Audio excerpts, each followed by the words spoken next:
Here's a look at the map of the results.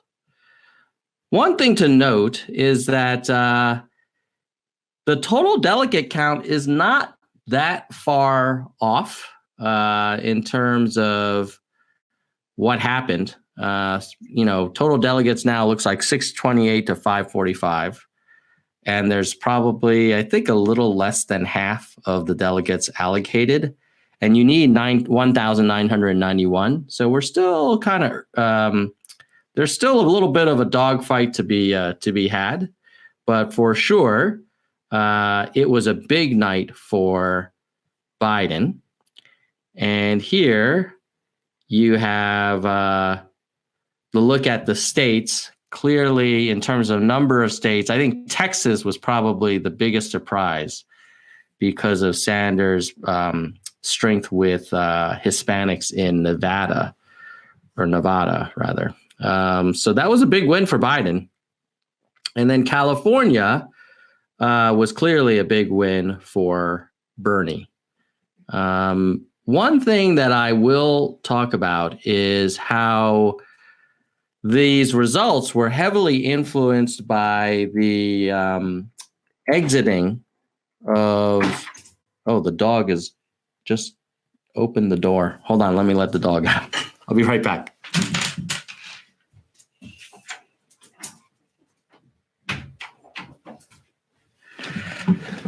Yeah, sometimes Daisy doesn't want to hang out on the Nerds for Yang show. I think she wants to sleep. At any rate, so one of the things I want to call out about the Super Tuesday results was how influential the Buttigieg-Klobuchar exits were, and how the Warren non-exit was. So I know people have talked about that, but I had a little free time a couple days ago, so I ran some numbers. So let me just show you. Let me show you my spreadsheet. Here we go. Dino Manrique says, "Who let the dog out?" All right. Here. So this was on Super Tuesday, the rough kind of results. It wasn't with 100% reporting, but it was pretty close. And you can see Biden, let me make it bigger.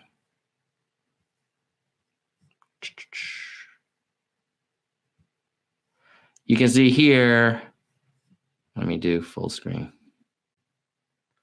Okay, Biden winning Texas, Alabama, Arkansas, and then Bernie picking up Vermont, Utah, California, Colorado, and then Texas being also picked up by Biden. And then you see what Bloomberg did and what Warren did. So these first four columns are kind of what happened, right? Then this Bernie star and Biden star is an alternate scenario where you ask yourself, well, what would have happened if Bernie had picked up 2/3 of the Warren votes and Biden had picked up 1/3 of the Warren votes? And the difference is what happens is you see, hold on, let me make this a little narrower. You see, sorry, we're doing spreadsheets on the fly here, but this is Nerds for Yang, so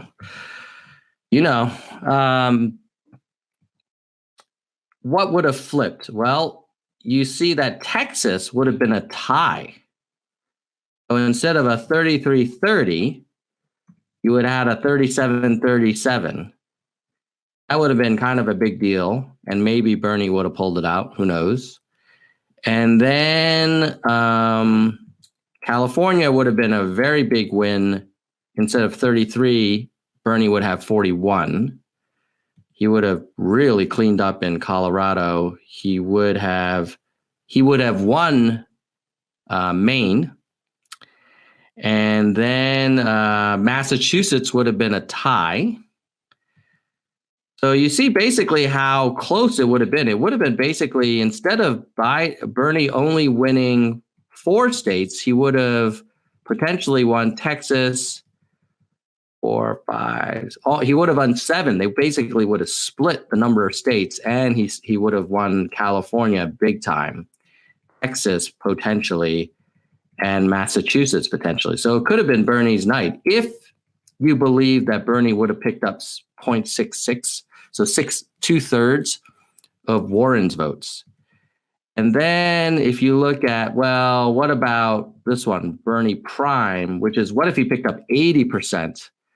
Then he would have really run the table. He would have won 1, 2, 3, 4, 5, 6, 7, 8, 8 states, including California, in pretty much a landslide, 43-26.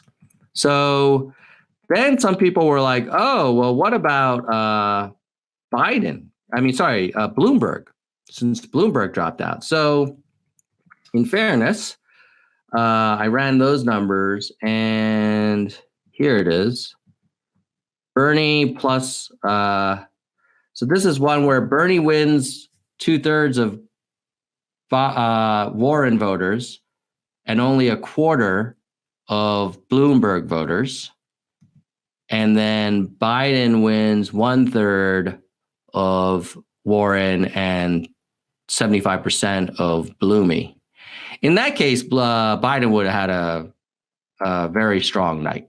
He would have won 4, 5, 6, 7, 8, 9, 10, 11 of the 15 Super Tuesday states. So I just thought that was kind of an interesting analysis, because obviously Buttigieg and Klobuchar, the party insiders, did drop out, and Warren did not.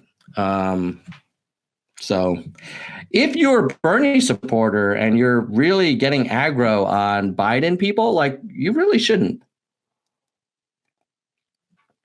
Because Buttigieg and Klobuchar decided to take one for the team, and frankly, Warren did not. So now there's a lot of people out there who are like, hey, you can't assume everyone that voted for Warren would have gone to Bernie. And I don't. I assumed in my model that 2 out of 3 would have, because she was a candidate of deep structural change or something like that. And so Bernie seems more of a structural change guy than Biden, for sure. So anyway, that's sort of the Super Tuesday kind of math. But I also wanted to show you guys the exit polls for Super Tuesday to try and understand, like, well, how did Biden sort of pull out such a really interesting outcome? And here we're going to first look at some 538 numbers.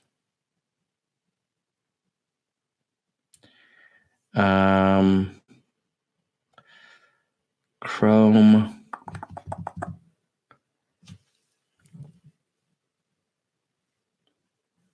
Here we go. Okay. So one takeaway from 538 is that late voters really made the big difference. So I think this underscores the effect of those surprise dropout announcements by Buttigieg and Klobuchar, and then Beto coming and campaigning with Biden. Like, there were a lot of people. And if you're undecided a couple days before and you see all of these well-known people say, I support Biden, I support Biden, I support Biden, and nobody's doing that for Bernie, then clearly it makes a difference. So if you look here for Biden, the difference in Minnesota between early and late voters was almost double, more than double, that he got 53% of late voters and only 24% of early. So clearly the Klobuchar suspension and endorsement mattered a lot. And then look at California, plus 27. So he only had a third in early and then almost 2/3 late. Sorry, that's Tennessee. California is still double, more than double. 19 early, 44 late. Now, this is where, you do wonder if Warren had dropped out and endorsed Bernie. Probably would have been an even bigger night for Bernie in California. Maine, from 22 to 47, on and on and on, right? Look, I mean, dude even got 43% of late voters in Massachusetts. Now, Sanders actually looks like in many states he had stronger early support than late support. So he had 45% of earlies, but only 19% of late. Pretty much every row here, Sanders has smaller late than early, except for nothing. That dude was really strong early, and then 2 days before something happened, and people didn't support him. So that's pretty cool. Let's see, what other data do we have?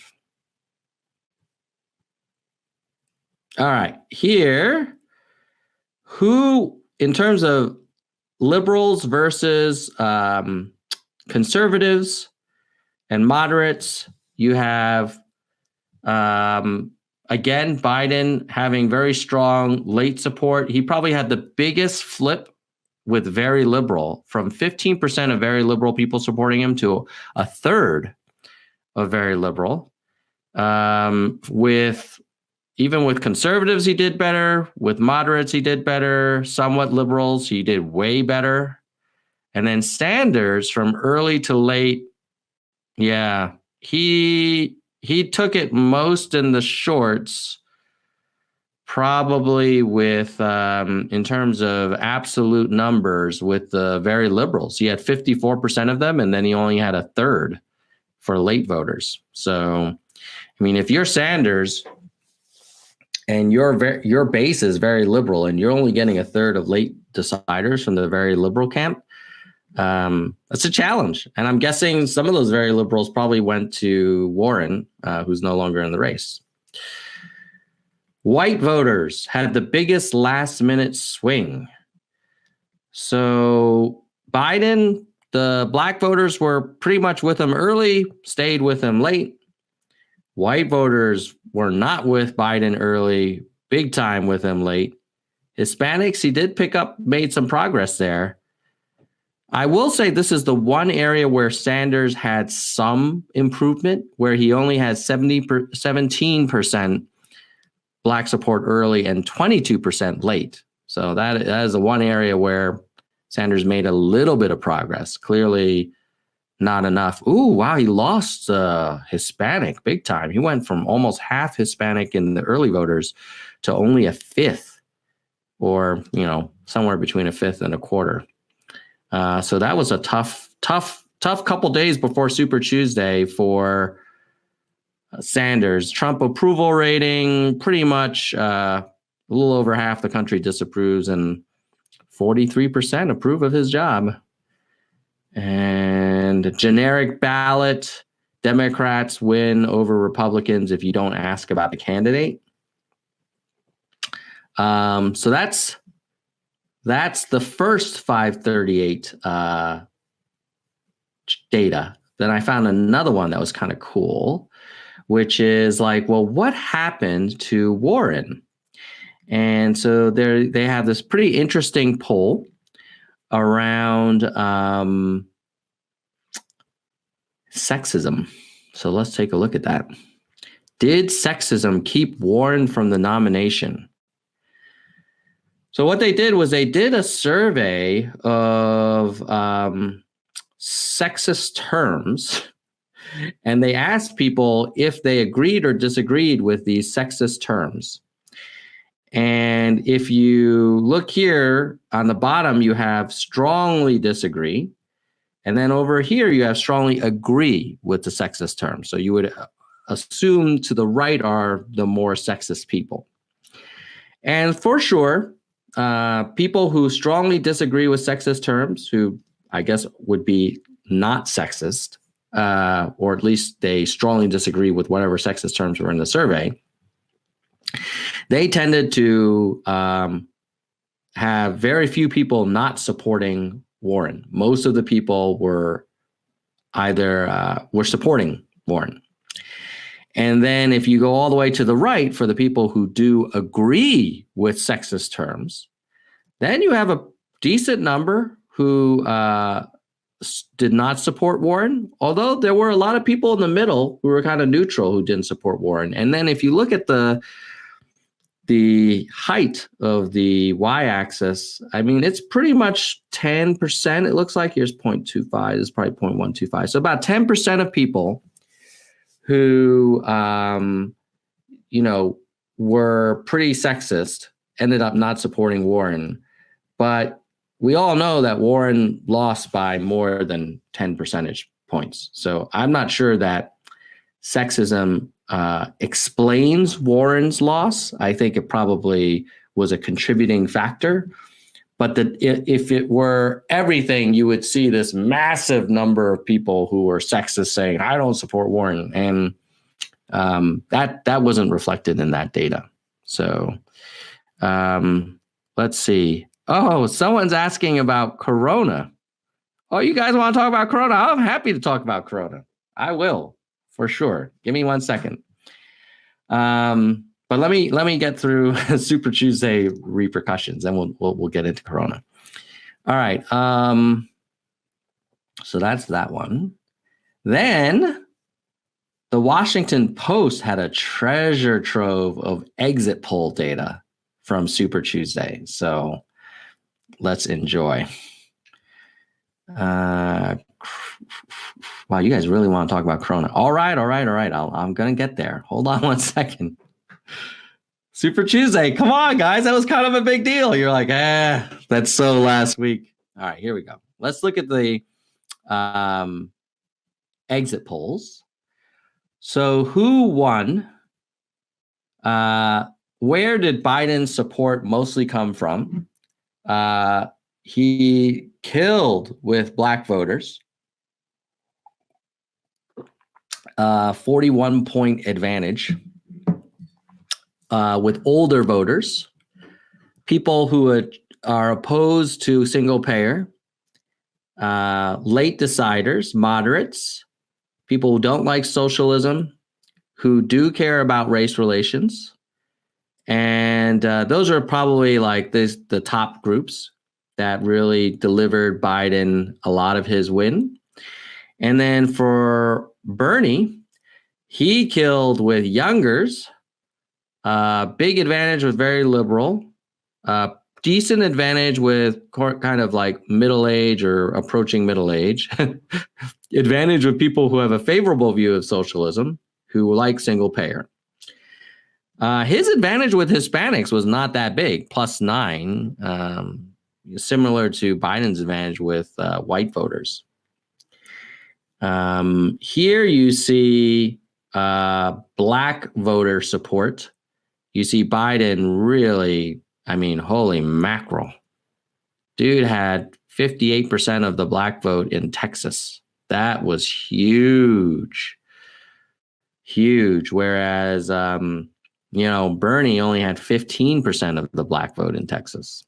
So that is a strong constituency for Biden. And certainly we saw that in South Carolina. And we definitely saw it like Alabama, 72%. Virginia, 69%. These are amazing numbers for Biden. Now, you do wonder, I know I'm going to draw some hate for this, so whatever. I'm just going to say it. Now, is Biden getting all this black support because Biden's amazing? Or is Biden getting the black support because he was part of the Obama administration and he's seen as sort of the successor? I don't know. I've never really thought of Joe Biden as like a huge kind of figure in the African-American community or for, black voter rights or anything like that.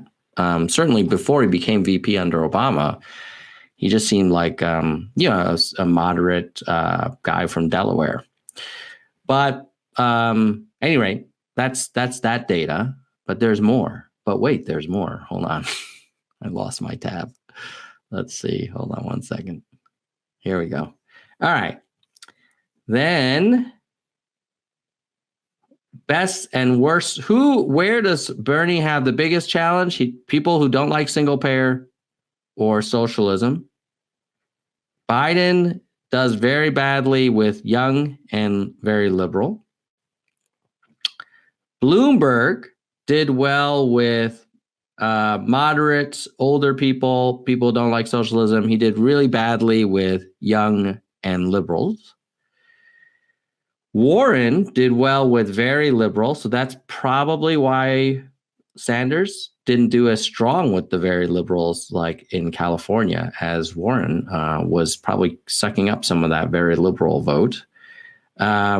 She also did really well with people who care about income inequality, and she does really badly with Black voters, moderates, and people without a college degree. Also not really great with Hispanics either. In terms of where the moderates and conservatives went, clearly Biden. What an interesting combo for Biden. He had basically won Super Tuesday on the backs of moderates and Black voters.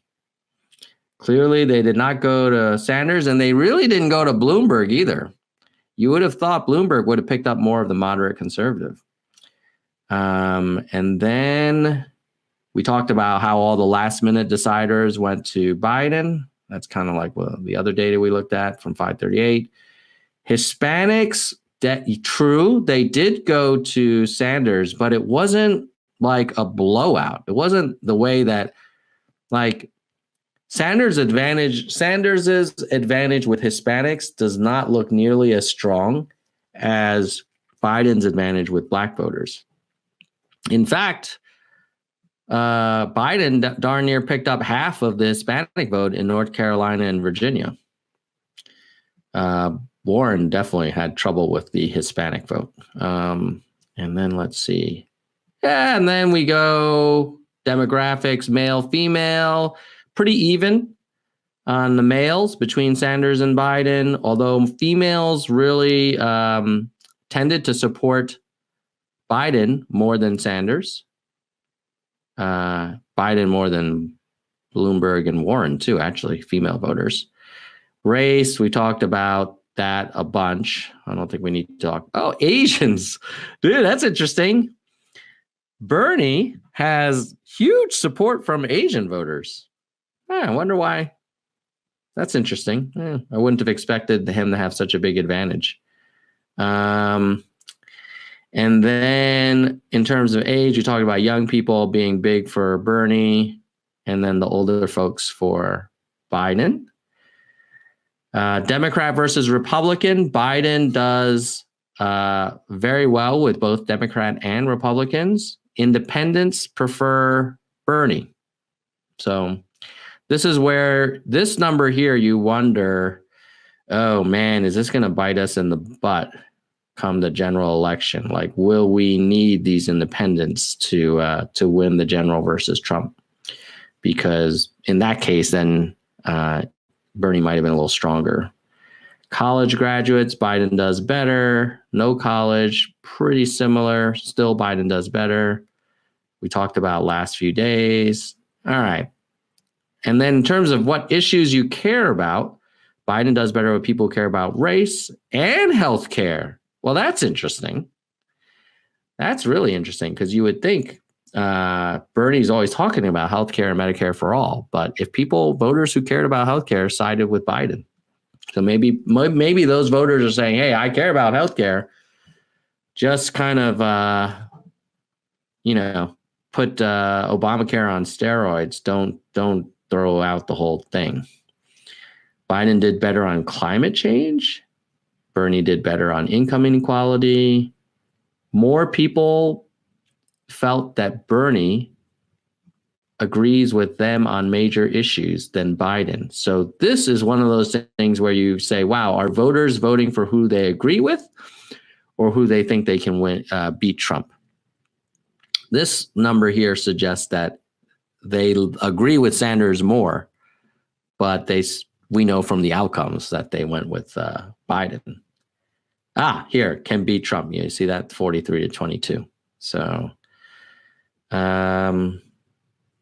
what is this? This is single payer. Nothing surprising there. I think that's enough of these exit surveys. So hopefully that was kind of interesting to you. Let's see. Ooh, Nobody Project says, I'd vote for Trump before I vote for Bernie. Well, maybe that's why a lot of people went for Biden. They were worried about that. Okay, so now we're going to go to polls for what the latest polls coming up, because guys, we have some more primaries coming. Specifically, let's take a look at the calendar here.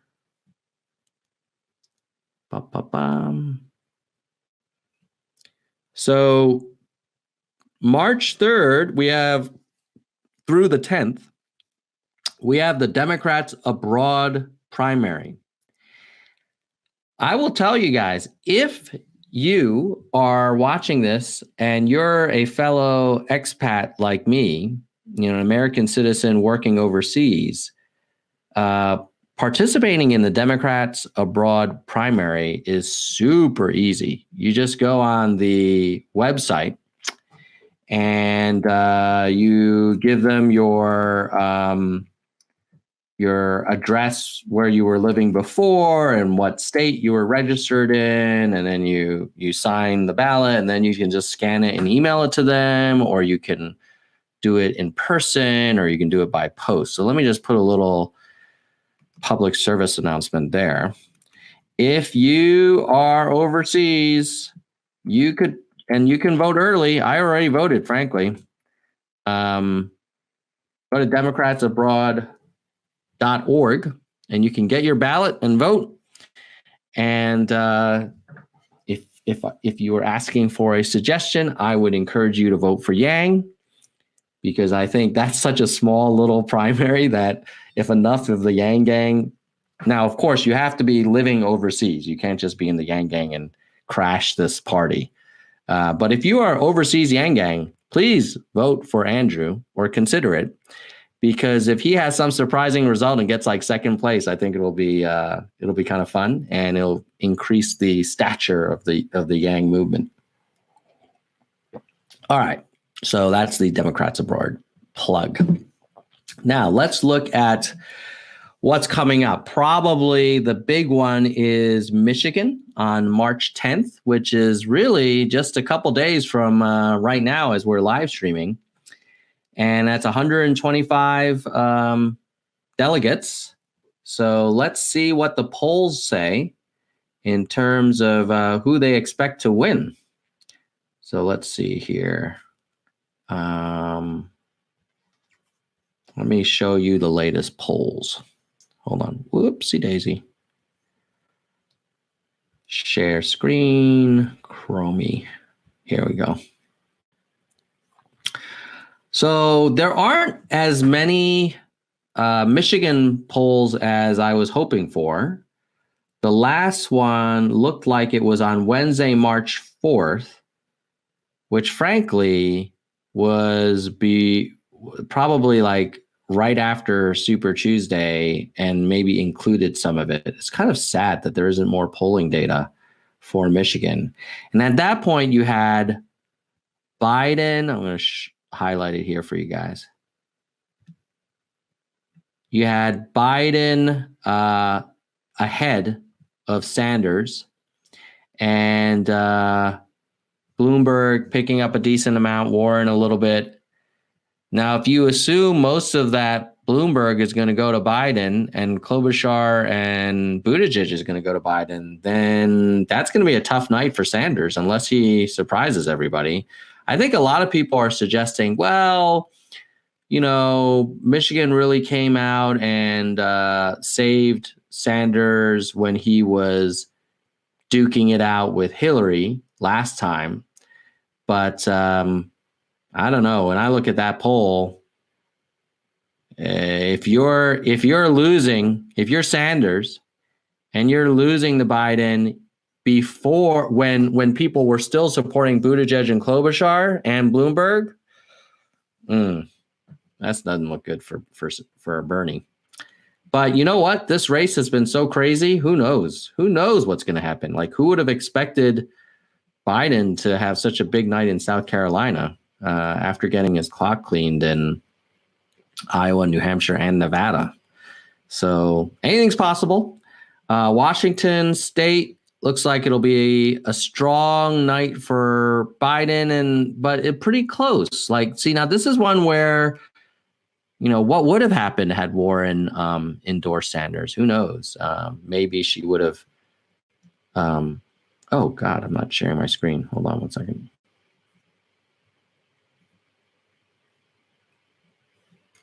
Here we go. Washington State, 47-44-5. So you wonder, well, that's going to be close. We'll see. Missouri, not close. I mean, southern states with large African-American voting populations, I think is all in for Biden. Maryland, Sanders up by a little bit, but look, Bloomberg had 15.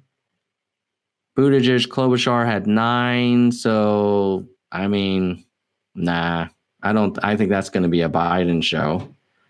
And then, is Florida?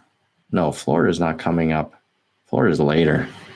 But Florida right now, you've got a strong outcome for Biden. So it would appear that this will be basically Biden's to lose. I don't see any states on what are they calling it? Big Tuesday. I don't see any states that suggest that Sanders is going to have a big win. Let's review what's coming up on Big Tuesday. Okay, you got Michigan. We just talked about that, where freaking Biden was leading before when Buttigieg and Bloomberg were still options. What's the next biggest state? Washington State. They're basically tied with Warren not endorsing Sanders. So that's probably not going to. Maybe Sanders pulls out a win in Washington State. Who knows? Missouri, that's in the South. That goes to Biden. And then Mississippi, that's in the South. That goes to Biden. I don't know. Idaho, maybe. Who knows? North Dakota, but they're so small. That's not, I mean, if you're Bernie and you're behind, picking up a couple small states is not really going to do it for you. Now, Florida does have a nice big prize of 219 delegates on March 17th, but we saw the polls there showing that Biden's going to do really well, and he does well with older people. Yeah, so I'm thinking most likely we are going to have nominee Biden. I mean, the risk, of course, is that I am a little worried that Biden gets the nomination and chokes in the general election. He just has not seemed really sharp in those debates. Now, I will say that I looked at a recent video of him speaking because, you know, on Twitter, there's a lot of these, like even my MAGA family keeps sending me these clips of Biden, you know, kind of like stuttering or getting things mixed up. And I was like, wow, is he really that bad? Because with the way they cut these videos, they make him look like he's freaking incoherent. But so I pulled up a video that we can watch together now. And I think as much as I have concerns about Biden from his debate performance, if you look at his St. Louis, Missouri rally, let's see. I mean, I think, let me share audio. Forgot. Here, let's watch this together. What's the difference? What a difference a week makes. This time last week, I was in South Carolina. They hadn't finished voting. And the press and the pundits had declared Biden's campaign is dead. But South Carolina had something to say about that. And then came Super Tuesday. He seems okay. 11 victories behind us, and we lead in both delegates and the national vote.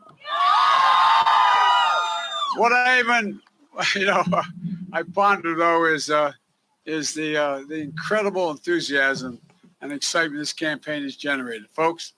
Senator Sanders likes to say he'll need a record turnout to defeat Donald. All right. So my conclusion there is he seems put together. He seems like he had his Wheaties before that presentation.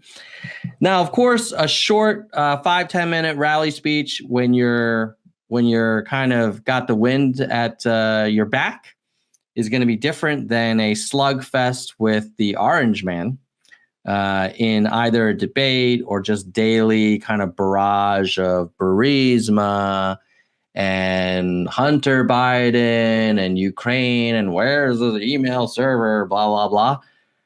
So I do worry that the one thing, as many of you guys know, I really, really have massive concerns about the fitness of Donald Trump for office. But I gotta be fair. Like, Trump is not an idiot. He's actually quite cunning, and he's quite clever with sort of getting underneath people's skin and kind of reading people. Like, is he like an Andrew Yang that gets into the details and nuance of the data and has, a CEO's problem solver's mind? No, that is not Trump.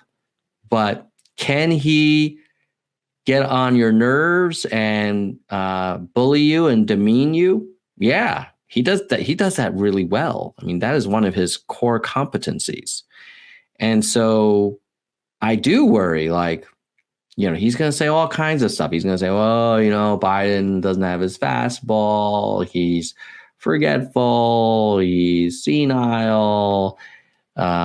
He's corrupt, blah, blah, blah. So, but looks like he's going to be our nominee. So hopefully he looks more like what we just saw and not what Trump is projecting him as. And frankly, Fox News, I think, is already kind of echoing these talking points. So, and sadly, they are the number one source of news for American voters. But at any rate, let's move on to betting odds. What do the gamblers think? Okay, here we go. Gamblers think that Biden will be the nominee. They only give Sanders a 7% chance, and he was much closer before Super Tuesday, obviously.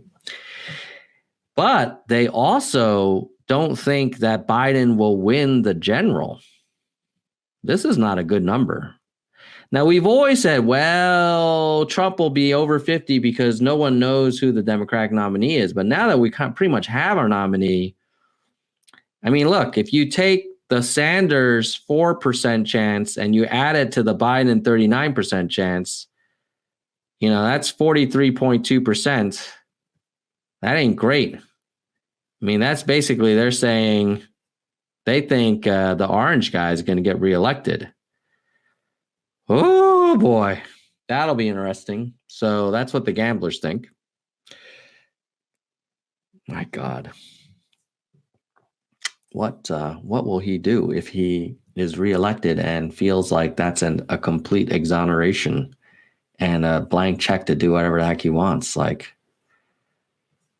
Oh, God, like Ivanka and Jared and who's that little bald dude?